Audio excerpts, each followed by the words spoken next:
গাজাগামী ত্রাণবাহী নৌবহরে Israeli হামলার প্রতিবাদে এবং আটক স্বেচ্ছাসেবকদের প্রতি সংহতি জানিয়ে বিক্ষোভ মিছিল ও সমাবেশ করেছে ইসলামী ছাত্র শিবির।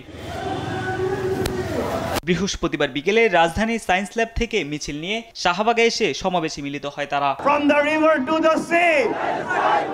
এ সময় শিবির নেতারা বলেন, গাজাবাসীর উপর ইসরায়েলের চলমান বর্বরোচিত হত্যাযজ্ঞে আর চুপ থাকার সময় নেই। মুসলিম বিশ্বকে নীরবতা ভেঙে প্রতিরোধ করার আহ্বান জানান।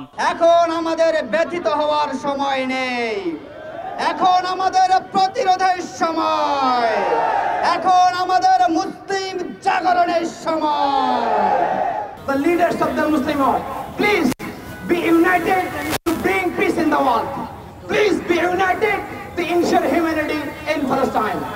You can take away our lives, but you can't take our iman, which carries the spirit of shahada.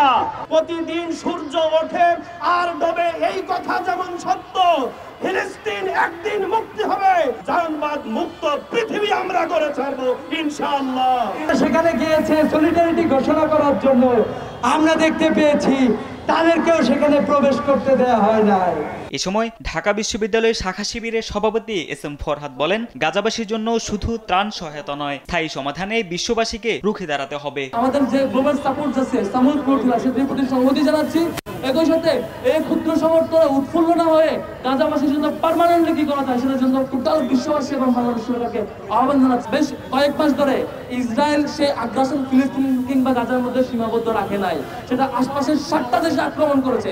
এদিন একই দাবিতে ঢাকা বিশ্ববিদ্যালয়ের রাজু ভাস্কর্যের পাদদেশে মানববন্ধন করে বাংলাদেশ গণতান্ত্রিক ছাত্র সংসদ। পরে র্যালি নিয়ে শাহবাগে এসে সমাবেশে মিলিত হন তারা। এ সময় গাজাকে বাঁচাতে আন্তর্জাতিক চাপের তাগিদ দেন বাকছাস নেতারা। আমরা ধিক্কার জানাই সেই সকল মুসলিম রাষ্ট্রের প্রতিও যারা ওআইসির অংশ হওয়া সত্ত্বেও, যারা মুসলিম সংখ্যাগরিষ্ঠ হওয়া সত্ত্বেও ফিলিস্তিনের পক্ষে কোনোদিন একটা বাক্যও বলেনি। হত্যাযজ্ঞ বন্ধ করে দ্রুত ফিলিস্তিনকে সার্বভৌম স্বাধীন রাষ্ট্রের মর্যাদা দেওয়ার আহ্বান জানান তারা।